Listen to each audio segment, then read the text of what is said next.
105.9 The Big Kahuna, Honolulu's only classic rock. Dave Lawrence on location at the Blaisdell and covering the arrival in Honolulu of one of rock's great legacies. And I am thrilled to be joined by the gentleman you heard as my guest last week on the Workforce Afternoon. And he just did an amazing performance here. It's the lead vocalist of The Who, Roger Daltrey. Aloha, Roger. Aloha to you. It's good to have you here, and a real treat that you spent some time like this. Thank you. Well, thank you for your support. I mean, I don't know why we left it so long to come back, because it's been fantastic. I've had a great time. You really seem to just like unroll the energy, and I had heard that the two shows, and you could sort of give me a little bit of a tour look back, if you will. I heard the two shows in Japan were incredible. How do these compare, and is there a difference when you're doing that big 70,000 seat place compared when you're doing 7,000 people? You don't play any different at all. You do your best, and every night is different. It's whatever comes out. You don't play any better for 70,000 than you do for 7 people. It's no different at all. And I remember getting to talk to you the other day. That's exactly what you said. But when I'm in the crowd and I'm watching a show and I see you up there kind of looking out and taking in what you're seeing, at what point in your career did you finally... I know it had to be a rush looking at it, 70,000 people at some point. When did it finally come that everything sort of balanced out and you approached it much like you just said, that every show was 100%? It never changed. Really didn't. It really didn't. It never what drove us on. What drives us on is the music and getting it, seeing what comes out on the night. I mean, all right, the structures of the songs, the basic of it is the same, but there's an awful lot of free form that goes on within every third or fourth song, and that's different every night. Who knows what's going to come out, and that bit is the magic bit. Like when you guys do some improvisation and jam. Yeah. I mean, some nights it's not as good as others, but that's what it's all about. But you're always searching, and it's got nothing to do with how many people are there. And I think that that's a real testament to the fact that it is such an authentic thing. And do you find that there is something about when you look out and see people's energy, does that make you have... What is your response? Because you always seem to give it full bore. I've seen you in stadiums. I've seen you in this really tiny arena. I've seen you in 20,000 seaters. When you look out and see people's reaction and you know what a special evening it is to them, do you ever have time to think about that, or are you so locked into the music that you're just a part of the songs? If I try to think about it, I forget the words. No, I never. I try not to think about it. All I know is that when it's good, it touches me, it moves me inside, and I feel that my job is to move my audience inside, and that is a special energy. And if I'm doing it right, then they'll pick it up and they'll get it. That's my job. I hope I do it well. That's as simple as that. I think you do it really well, and I think that one of the pictures that sort of showed that to be the case, I'm talking about a photograph on your website or at the PeteTownsend.com website recently, was Steven Tyler and Joe Perry of Aerosmith posing with you guys, and like the look on their face was like they were like little kids meeting their greatest heroes in the world. What was that encounter like? It was great. I mean, they're a great band. You know, they're survivor, rock and roll survivors. I mean, their music's very, very different from ours, and I'll say I've got to admire them, because not many bands will go on after the Who, and they did it in Japan. And they did it admirably. You know, and they're a great bunch of guys. And like I say, anyone who's been around the business as long as they have and we have, and you know, survived it, they've got to be all right, I tell you. And did they come? They watched your show. I'm assuming, was that your first time getting to interact with the Aerosmith guys? No, I've met them before. I don't know whether the whole band has been at our show, and we've never been on the same bill before. But it was really interesting. There's not many bands. It's kind of even Mick Jagger's golden rule: never go on after the Who. I couldn't imagine going on after that. He did it once in a rock and roll circus, and he cursed us ever since. You know. Is that what he did? Yeah, he said you just can't follow the Who. There's a sign, and it's nothing to do with who's better or who's best. It's nothing to do with that. It's to do with the scale of the music, the emotional scale of the music. It's just Townsend's music's got kind of this spiritual quality to it. It's just huge. You can't transcend it. nothing does. Everything else sounds kind of a little less significant after it. And that's the problem. It's nothing to do whether they're better than us or none of that. It's just to do with the scale of the music. And that really is. There's a lot of those songs are anthems. They've become anthems to multiple generations. I mean, they're not just normal anthems, and they speak to I think they speak to the human spirit, and I think that's what's the beauty of them. They're timeless in that sense that, no matter how we develop in our technology and the way our society, works together, and it does develop, the basic human being inside remains exactly the same. And then there's this little child waiting to get out, and they want to be heard. Pete had that talent for communicating that. And as an interpreter of that, do you ever have to ask Pete and sort of say, where are you going with this? Or is there ever a moment where you never? No. I don't care what he's written about it. It's what it touches me with. That's for me. It's not important if he writes a song about a water bottle and I sing it about a book. It doesn't matter, as long as I can make you feel the same way about the book as he did feel about the water bottle when he wrote the song. Yeah, and very true. And it's sort of like how when I noticed one thing tonight, when maybe you noticed this. When Real Good Looking Boy, when you announced that you're about to play Real Good Looking Boy, a song that only my radio station has played in this market, and we've played it every single day, several times a day, and people seem to really know it. I speak for myself here, that although Pete wrote it about himself, it also is the same for me. I thought I would look like Elvis. We all wanted to be Elvis. Of course, none of us looked like Elvis. There was only one. And... But isn't that it? I think we go through our lives, having a role model that we wish we were, and of course we're not. And then we learn to be who we are, and that's what's important. Was he really a role model for you? At the beginning, yeah, very much so, yeah. I mean, thank God for Elvis. He was completely from another planet in post-war England, where everything was so grey. All of a sudden there was someone who had vitality and youth, and your mum didn't like. Your mum didn't like? Well, not at first. Did you win her over? No, I think he won them over. And this is a special building for him too. Oh, I know. I'm very much aware of all that, yeah. So you are aware of the history here with yeah. I mean, that terribly sad concert at the end, yeah.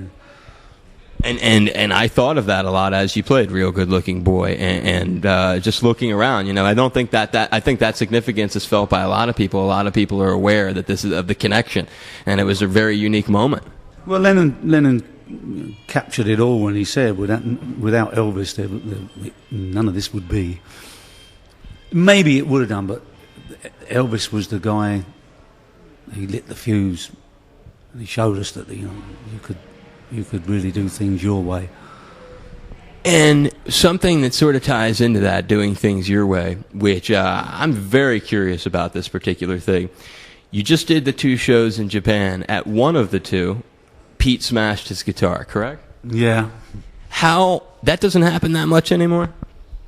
It happens when he feels like it. But it doesn't happen all that often. I think the Japanese one was a sacrifice. We haven't been there for our whole career. It's very weird. I mean, at least we've been to Hawaii before. We've never been to Japan. I mean, So it's an obligatory guitar song. Yeah, it was a kind of, this is what we used to do. But he did a good job of it. And what people don't realise is it's not just the smashing of it, it's the noise it makes when he does it. And it takes a lot of energy to break one of those Fenders. They're not pretend Fenders. Yeah, I know. The guys in Kiss use pre-broken ones to make it a little easier. Well, they're a bunch of wimps, aren't they? No, the reason, and I even brought up the trashing of the instrument thing after Elvis, was because I'm curious, when you look back at the origins of that, and certainly as far as most rock fans go, the aggression of trashing the equipment was something that originates with The Who. Did you, in those early years see as pioneers of that aggressive treatment of instruments people like Jerry Lee Lewis? Was there any inspiration for it, or how did it originate that the Who began to not only break their guitars but occasionally drums? I mean, all of the gear would get trashed sometimes. We were just looking for a way to be different, and a guitar broke by accident one night, and then Pete got really angry with it and decided to break it a bit more, and it got a great reaction with the audience, and it was as simple as that, really. And then it seemed to be the more angry we got with it all, and again it wasn't just the physical act; it was the noise it was making. It was a new kind of music. I know what you're saying, that it's a combination. It's not just smashing the gear. There's a sound, there's an energy. It really wasn't a just gratuitous breaking of a guitar. It was like this tortured animal being drawn out of the music, and it was extraordinary. Some of the things that used to happen, it was amazing. Some of the sounds and feedback. So it's never the same twice, ever. And they were really like, was it a cathartic sort of thing, a release of some kind, the way you're describing it? It was a great release for our bank balances, that's for sure. But it was truly something that set you apart. And as I was thinking about getting ready to do this interview with you, and I was looking back at some of the historical things that have gone on in the Who's career, and I think back to when Real Good Looking Boy and the way the obvious love of Elvis in that song and of early rock, it just seemed to me to maybe I wanted to, as a fan, see if there was a connection between some of those early 50s rockers guys who had assaulted their gear in such a way, and also, like you, did something beyond just the aggression on stage with it. Start that again.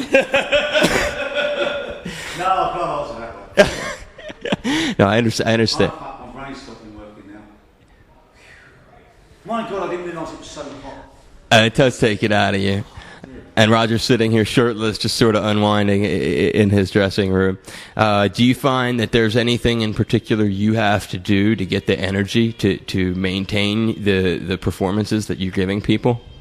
Enjoy it. Simple as that. You can't do it if you don't enjoy it. But like, you don't have a fleet of nutritionists and people who are trying it. You know what I'm talking about? No, you're joking. No, nothing like that. Oh, well, and because you do seem very hands off backstage compared with so many people of your caliber. I mean, I've spent my whole life interviewing people who wanted to be you, so it's a little unusual to actually sit with the guy. And you do seem to have very few pretensions around you. It seems to be that you have a very down-to-earth approach to things. Is it something that you have to try to maintain? Do you sometimes get caught up in being Roger Daltrey? No, I don't. I've never wanted to be anything other than me, and I am what I am. I don't have a bodyguard. I don't have any of that stuff. I noticed that.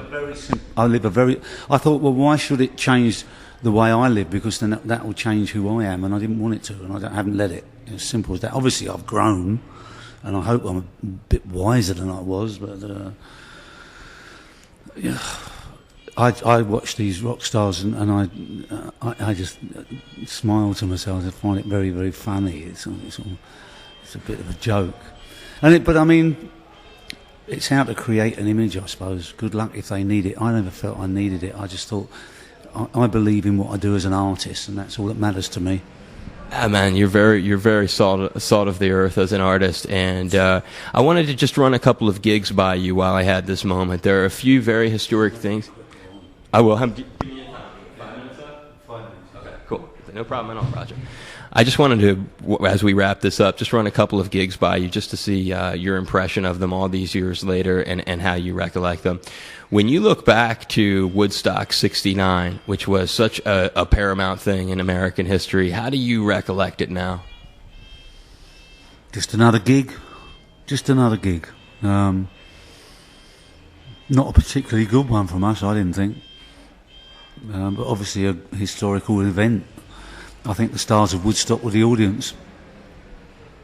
Okay, so that's your recollection of that. A few years later, 1973, a remarkable tour, the Quadrophenia Tour. You go out with a band that would end up being a huge American supergroup of American rock, Leonard Skinner. Do you remember that one? Yeah, I remember that one. that was a bit of a nightmare tour for us because we were being very adventurous with Quadrophenia and never quite ever got it right. And then the Skinners, of course, just a great earthy southern rock band, really good band, great guitarist and great singer, and very sad ending, of course. Oh, absolutely. I'm just really glad they made it. So many of the bands that we took out as support acts in those days did actually make it. I'm really proud of that. And another band that was not a support act, but it was a very significant gig. You did 2 gigs with them in the 70s, and I know that it's a band that Pete has always loved to some degree, and I'm just curious about your feelings. You did 2 gigs in 1976 in Oakland called The Day on the Green with the Grateful Dead. With the Dead, yeah. What's your recollection of working with those guys? Well, it was a great day. I remember it was being a fantastic day. And my main memory of the day was we did a really good gig. It was in a very hot afternoon, and we'd come back for maybe a second encore, and we let Keith Moon do Barbara Ann, and I think he did Johnny Be Good, and I've never seen Mooney so happy. It's probably the happiest I've ever seen him in his life. He was in pig shit heaven. He was he was grinning from ear to ear, singing in his little Beach Boy voice. He just so desperately wanted to be in the Beach Boys. It was hysterical. Oh, that's a great memory. That's so lucid and clear in your mind. And you flash forward to the 1996 Quadrophenia tour. I saw that and was really lucky to get to see that. I thought it was amazing that you guys chose Billy Idol and Gary Glitter to go out with you. Were you personally involved in the choice of those guys? How did it come to be that you got those very unique personalities to fill the roles they did in the Quadrophenia 96 tour? We approached it as a theatrical piece, and there was those two characters. There was the Ace Face. Who better than Billy Idol? I mean, there he was, the kind of Elvis of the late 70s, early 80s, and again the Godfather of rock and roll. You know, a guy who at the time we didn't know the chap that he was, but Gary Glitter, who wrote those kind of classic, again 70s anthemic sports anthems, yeah. And he was a kind of this desperate figure who was kind of like Elvis was when he was clapped out and gone. So he was perfect. No, he was. That was a great one. Have you ever considered releasing that stuff? I need like a single show from that. We didn't ever record it. I would have. I mean, we're thinking of restaging it so that we can get it on a DVD because it was a great show. I was really proud of it. I mean, Pete wrote the original script, and then I finalised the final script on it, and I was really proud of that as a piece of theatre. I thought it was really way ahead of its time. Really good show. That leads us to a good question to close on. You just mentioned that you're considering restaging that. If you could just summarize for me both your plans with the new record that I know you plan on getting out a full-length record, and also elaborate on what you just said about potentially the restaging of that. Well, we've been thinking about all the other material that we've got, and this is kind of like a greatest hits show, although they're not really hits. There's quite a lot of hit singles in there, but there's an awful lot of album stuff, which are classic rock hits. But we're thinking of maybe going on a tour where one night we might play Tommy, another night we might do Quadrophenia, and then we might do this as a. So every show will kind of be very, very different. And we've got to look at the logistics of it, but it would be something that I'd really like to do, and I think it would be very fulfilling way of it, kind of entering the twilight of our career, the pinnacle of our decline. Yeah, you're so down to earth about it, too. That's so refreshing. And finally, that new record, do you have a timeline you think that it might be ready? No. It'll be ready when we finish it. But like when people are saying maybe at the end of the year, that's speculation. We're hoping. We live in hope. Okay, that's cool. Well, it's something that we're all looking forward to. I've been a strong supporter of Then and Now since it came out, and You're quite welcome, and it's been a real thrill to be there for the record. We've been there for every single Who record, and when you guys finally do come up with it, just know that 105.9 The Big Kahuna in Honolulu will definitely be there. Thank you very much for your support, and we'll be back. Is that for real? You will come back? If it's up to me, yeah, I would definitely be back. Well, you know you're going to have a lot of support when you get here from us. And you heard Pete tonight. He wants to come back, so we'll be back. Awesome. I appreciate it. Thank you so much, Roger, for being on the air with us here on 105.9. Thanks a lot. Aloha. This is Roger Daltrey from The Who. And I've got my radio tuned to a guy who's really worth listening to. My good friend Dave Lawrence.